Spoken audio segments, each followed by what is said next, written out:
Mon invité, il est consultant et analyste des médias pour les relations internationales. Il a occupé divers postes de direction au sein du gouvernement du Canada. Il a été ambassadeur et représentant permanent adjoint du Canada auprès des Nations Unies et ambassadeur du Canada en Haïti. Il a été conseiller principal auprès d'Affaires mondiales Canada pour les opérations de maintien de la paix de l'ONU et chef de mission du Canada en Haïti.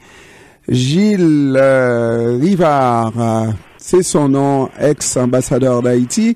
Il a été chef aussi de mission du Canada en Haïti, on vous l'a dit. Il est un expert associé de l'Observatoire canadien sur les crises et l'aide humanitaire, et il a siégé aussi sur plusieurs conseils, y compris au Conseil d'Oxfam Québec. Et en 2012, il a reçu la médaille du jubilé de diamant de la reine Élisabeth II et 2014, la médaille du service opérationnel Humanitas pour son travail en tant qu'ambassadeur pendant et après le tremblement de terre qui a eu lieu en Haïti en 2010. Bon après-midi, Monsieur Gilles Rivard. Bonjour, Monsieur Pierre. Merci de m'avoir invité à votre émission. Mais je vous inviterai plus souvent, Monsieur Rivard. Ça va bien? Ça va très bien. Très bien, merci. Si vous me permettez, Monsieur Pierre, avant qu'on aborde le sujet de notre conversation, je voudrais exprimer mes plus sincères condoléances à la population haïtienne qui, encore une fois, a été affectée avec ce tragique accident qui a eu lieu au Cap, je pense, c'est la nuit dernière. Je suis convaincu qu'il y a des familles de Montréal qui ont été touchées par cette terrible tragédie. Alors, je voulais vous exprimer mes condoléances. Merci, Monsieur Rivard. Et là, une catastrophe n'attend pas l'autre en Haïti. Et puis, je me demande, quand je regarde comment on se comporte vis-à-vis des catastrophes touchant Haïti, nous, dans la diaspora, pas seulement les Haïtiens, mais les étrangers en général. Oui. Je me demande, est-ce qu'il n'y a pas comment on est tanné là d'entendre parler d'Haïti dans les circonstances comme ça?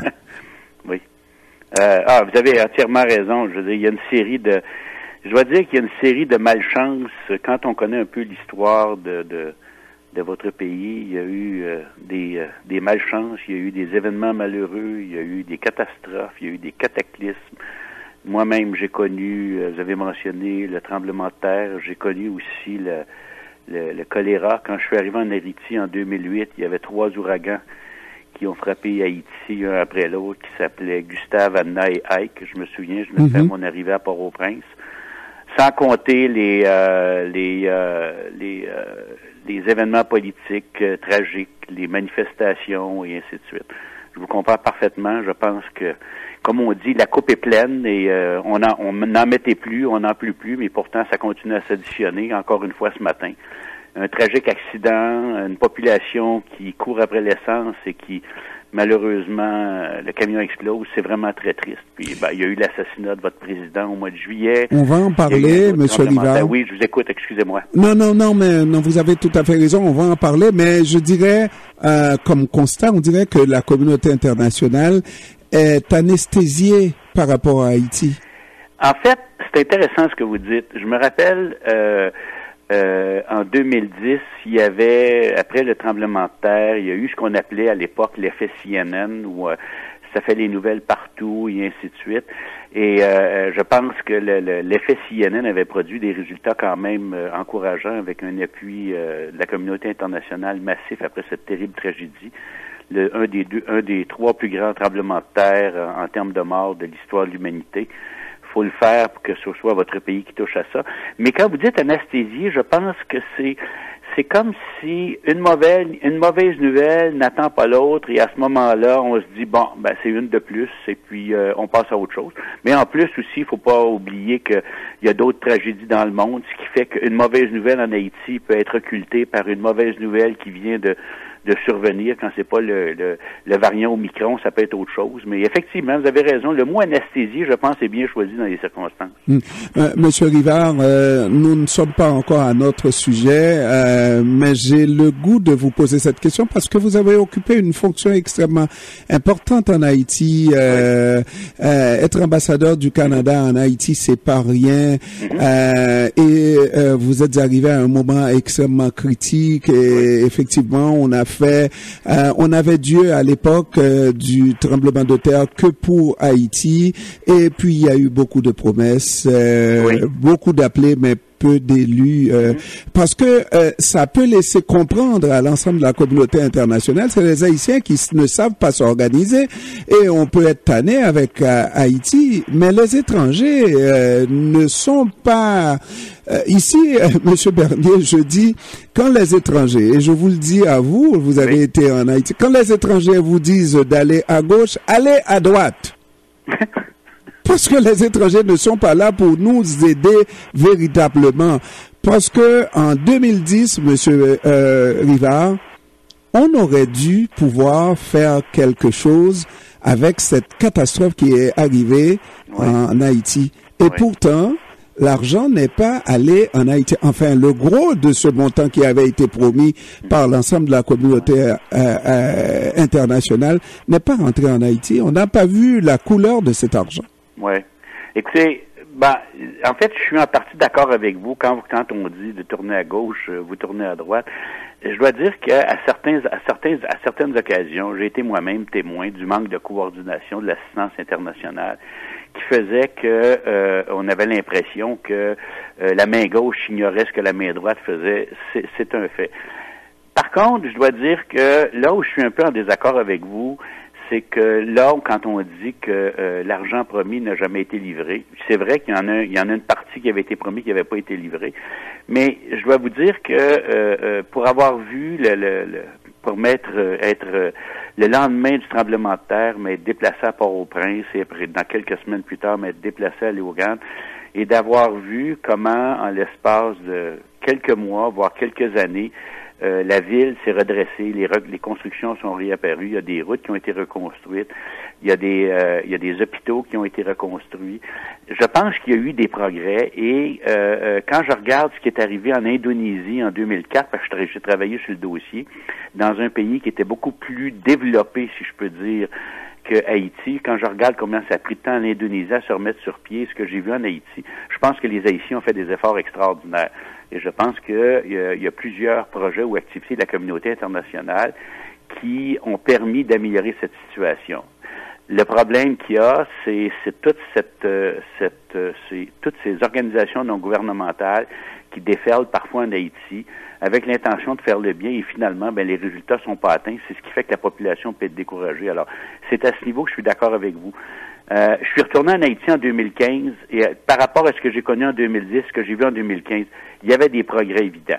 C'est sûr qu'il y a énormément de choses à faire, mais ce qui n'aide pas aussi le pays, et il faut le reconnaître, c'est toute cette paralysie politique auquel j'ai assisté quand j'étais ambassadeur et qui s'est prolongée encore une fois et qui se prolonge encore aujourd'hui. Quand on a des structures de gouvernance qui sont en mauvais état comme les vôtres, ça n'aide pas du tout au développement économique, ça c'est évident. Ça c'est un gros problème. Mais je dois admettre que vous avez en partie raison, mais je dois vous dire que moi j'ai vu des résultats quand même positifs suite aux engagements du Canada et d'autres pays. Une autre fois, on parlera des pays amis d'Haïti, Monsieur Bernier. Mais aujourd'hui, nos propos, c'est de regarder cet article de New York Times qui révèle des choses très sensibles par rapport à l'assassinat du président Jovenel Moïse.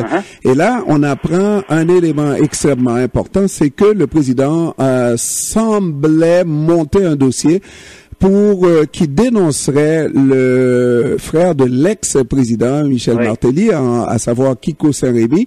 Et quelques jours plus tard, quelques temps après, il a été assassiné de la manière dont on le sait là aujourd'hui, n'est-ce pas? Et ça semble être des informations qui était connu par la plupart des enquêteurs étrangers qui étaient sur le terrain. Comment se fait-il que rien n'a été fait dans le sens d'une enquête sérieuse sur la mort du président? Écoutez, je pense que oui, c'est une très bonne question. La question qu'il faut se poser, c'est que des enquêteurs qui sont venus de l'étranger, mais il faut quand même reconnaître que le contrôle et la souveraineté de l'enquête demeurent aux mains du commissaire de la PNH et des commissaires adjoints et des différents enquêteurs. Ce qu'il faut, là où, quand j'ai lu l'article, d'abord, le journaliste a fait un excellent travail, très fouillé, beaucoup de recherches et ainsi de suite, mais c'est quand elle mentionne que le président voulait, régler le problème des douanes, régler le problème des vols nocturnes dans le nord du pays. J'en ai été témoin, moi aussi, lorsque j'étais là. J'en ai été informé et ainsi de suite. Là où je m'interroge, c'est comment se fait-il... moi, j'ai été en contact avec Haïti pour la première fois en 1994, et par la suite, lorsque le président Aristide est retourné dans le pays, je me rappelle de l'avoir rencontré à ce moment-là, à New York, avant qu'il retourne, il dit, il faut faire le ménage au niveau des douanes, c'est l'organisme le plus corrompu en Haïti. Bon, là, on parle d'il y a plus de 20 ans. Là, le président Moïse dit qu'il veut faire le ménage des douanes à la fin de son premier mandat de président. Pourquoi avoir attendu aussi longtemps pour le faire? Le même article aussi cite que le président aurait eu des relations avec beaucoup de ces individus. Je porte pas un jugement de valeur, mais des individus louches, des gens qui sont trempés dans le trafic de la drogue. Ça, écoutez, c'est pas nouveau qu'on fasse allusion au président Martelly, à son frère, à toutes sortes de personnes. Son beau-frère. Pardon? Son beau-frère. Son beau-frère, excusez-moi, vous avez entièrement raison. Et des personnalités politiques et ainsi de suite. La liste dont on parle, la liste n'a pas été montée par le président lui-même. La liste a dû être montée par, j'imagine, des enquêteurs de la police, des gens de cette nature. Alors, si cette liste a été montée par d'autres personnes, comment se fait-il que ces autres personnes, aujourd'hui, ne disent pas, il y avait sur cette liste tel. Non. Ça, c'est la question qu'on peut se poser. En plus de ça, je reviens aussi aux décisions que le président aurait prises de vouloir rendre cette liste publique. Comme je vous dis, est-ce que c'est relié au fait qu'il craignait pour sa vie parce qu'il avait été des menaces, dans toutes sortes de choses auparavant? J'ai aucune idée. Mm-hmm. Mais l'article pose des questions, fait des constats, mais la journaliste elle-même parle aussi du passé trouble du président à cet égard-là. Alors, est-ce que c'est un règlement de compte? J'ai aucune idée. Ce qui serait important, c'est que l'enquête le dévoile pour faire la lumière sur toutes ces histoires, toutes ces affaires qui sont vraiment tristes d'ailleurs. Absolument. Oui. Et monsieur l'ex-ambassadeur, monsieur Rivard. Oui. Excusez-moi. Oui. Tout à l'heure, vous avez dit Haïti reste un pays indépendant, oui, et c'est le commissaire du gouvernement qui doit instituer cette enquête, ou la PNH, etc. Mais vous savez qu'Haïti aussi est forcé dans plusieurs domaines, n'est-ce pas, de signer des accords internationaux. Oui. Exemple, oui, il y a un accord qui veut que la DIA peut rentrer dans le pays et procéder à des arrestations, et c'est ça qui a permis donc à la DIA d'enquêter dans ce dossier justement, oui, et le FBI également. Donc, oui, officiellement, ces instances internationales américaines ont la capacité de procéder à des arrestations. Ont-ils eu la preuve qu'effectivement ce qui est écrit dans l'article du journal était en train d'être monté par Moïse? Ont-ils eu la preuve que les noms cités, à tout le moins le beau-frère de l'ex-président, c'est quelqu'un qui est impliqué dans le trafic de la drogue? Ça, c'est une autre question, n'est-ce pas? Oui, vous avez entièrement raison. Maintenant, écoutez, je fais pas partie de la DIA, je fais pas partie du FBI. Il est évident que si il y a des présomptions de culpabilité face à Kiko Sérémy, il est évident que ce serait à eux de procéder. Ceci étant dit, s'ils le font pas, j'imagine qu'ils doivent peut-être parce qu'il manque de preuves. Même dans l'article, on disait que Saint-Rémy disait avoir reconnu lui-même avoir trempé dans le trafic de drogue, mais que maintenant il avait les mains propres parce que ses commerces étaient honnêtes. On peut se poser la question, que ce soit au Canada ou aux États-Unis, si quelqu'un a trempé dans un trafic de drogue il y a 5 ans ou il y a 10 ans, même si ces entreprises sont honnêtes aujourd'hui, il a quand même commis un geste criminel il y a 10 ans et il serait passible d'être accusé et éventuellement condamné. Alors, pourquoi ça ne l'est pas? Honnêtement, je peux pas répondre à cette question-là, mais je peux vous dire que c'est quand même une allégation intéressante. Et par contre, la DIA n'a toujours pas procédé comme le FBI. Alors, je peux pas répondre à ça. Je vous dis, vous posez la question. Je suis d'accord avec vous. Il y a c'est curieux, mais je peux pas aller plus loin que ça. Tout ce qu'on peut faire après ça, vous et moi, c'est de spéculer. Ah, absolument. Et lorsqu'on regarde, vous êtes au courant de cette appellation des pays dits amis d'Haïti. Il y a l'appellation officielle les pays amis d'Haïti, ouais. Le Canada, la France, les États-Unis, n'est-ce pas? Et nous, les Haïtiens, nous disons les pays dits amis d'Haïti. Ouais. Autrement dit, avec des amis comme ça, on n'a pas besoin d'ennemis.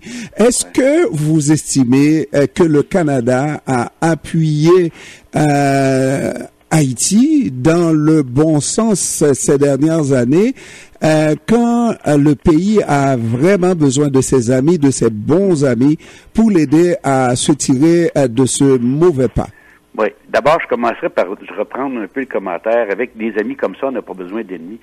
Je pense que c'est pousser un peu la note un peu fort. Je veux dire, le Canada est un ami d'Haïti, ne serait-ce que par l'engagement au niveau des programmes de coopération qu'on a dans ce pays.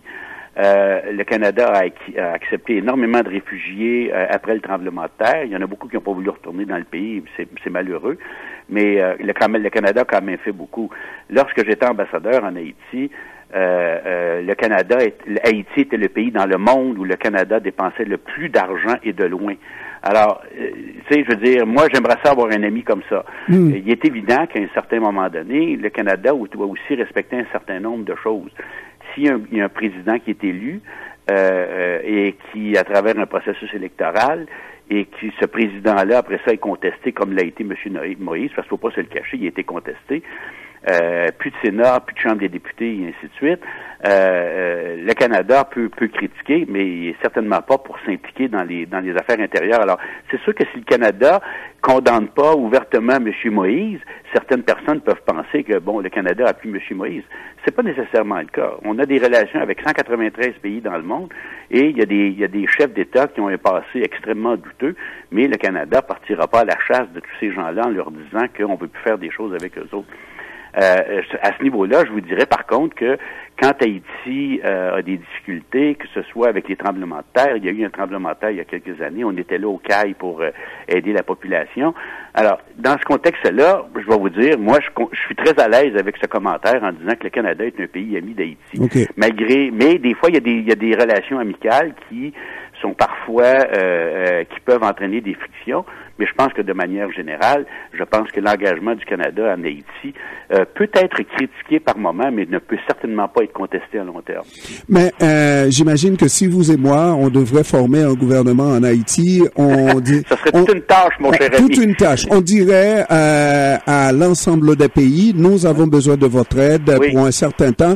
Oui. Mais l'aide absolue, l'aide sur le long terme, c'est une aide qui n'aide pas Monsieur Rivard. Est-ce que vous êtes d'accord avec ça? Non, je suis pas d'accord avec vous, malgré tout le respect que je vous dois. L'aide à long terme, ça peut être au niveau de l'agriculture. Quand on va dans la vallée de l'Artibonite, il y a eu des projets extrêmement valables faits par des organisations, dont Oxfam Québec, pour aider à restructurer l'agriculture dans le pays. Quand le Canada refait tous les bureaux de douane et d'immigration, notamment à Malpasse, pour faciliter le transfert des matières, les édifices sont là. Si le gouvernement haïtien n'assigne plus de douaniers à cet endroit, les édifices sont là, ils sont prêts à fonctionner.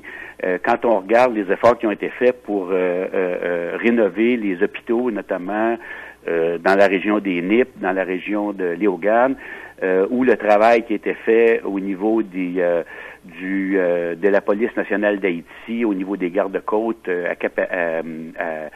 au CAI, et ainsi de suite, ou toute la reconstruction de la route de Jérémie, les CAI, pour désenclaver la route de Jérémie. C'est des choses qui ont été faites, entre autres, par le Canada, avec d'autres alliés de la communauté internationale. Et dans ce contexte-là, ou au niveau de l'éducation, ou au niveau de l'école de la magistrature et ainsi de suite, ce sont des choses sur lesquelles le Canada s'est engagé à long terme. Dernière question, Monsieur Rivard. Dites-moi, pourquoi plus on aide Haïti, plus Haïti s'appauvrit? Ah, ça, mon cher ami, il faudrait que vous me rappeliez qu'on ait une conversation de une heure là-dessus. Je sens qu'en 2022, on va se reparler, Monsieur Bernier. Je le sens. Non, mais écoutez, vous me posez une question, c'est une très bonne question. Et ça fait 20 ans que je suis associé avec Haïti, de près ou de loin. J'ai une estime énorme pour ce pays. Je pense que les Haïtiens méritent qu'on s'occupe, qu'on essaie de les aider. Il y a 9 millions, il y a près de 10 millions d'Haïtiens qui vivent dans des conditions extrêmement difficiles. Et c'est inacceptable. Pourquoi c'est comme ça? Je me rappelle, j'avais dit au président Préval, la veille de mon départ, j'avais dit, Président, comment se fait-il qu'Haïti est le pays le plus pauvre de l'hémisphère à 90 minutes de vol du plus grand marché économique au monde? Il y a quelque chose qui fonctionne pas là-dedans. Alors, vous m'avez posé la question, mais je vous la pose exactement de la même façon. Il y a quelque chose qui fonctionne pas là-dedans. Il y a probablement une responsabilité de l'extérieur, mais aussi il y a une responsabilité au niveau de la classe politique, des gens d'affaires en Haïti, face à cette situation. Il est évident que c'est une responsabilité partagée. Absolument. Et tant qu'elle ne sera pas comprise clairement des deux côtés, je pense que la solution va être très difficile à trouver. C'est ce que je vous donne comme réponse, mais c'est vraiment ce que je peux vous dire de mieux dans le moment. Gilles Rivard, ex-ambassadeur du Canada en Haïti, la première fois qu'on se parlait à cette émission, mais je sens que c'est pas la dernière fois, Monsieur Rivard. Je vous souhaite d'avoir de joyeuses fêtes 2021 et une bonne et heureuse année 2022, Monsieur Rivard. Merci, Monsieur Pierre. Je vous souhaite exactement la même chose et je souhaite à toute la communauté haïtienne qui écoute présentement de garder espoir. C'est difficile dans le moment, mais je suis convaincu qu'un de ces jours, la situation ne peut pas faire que s'améliorer. Merci, au revoir. Merci, au revoir. Au revoir.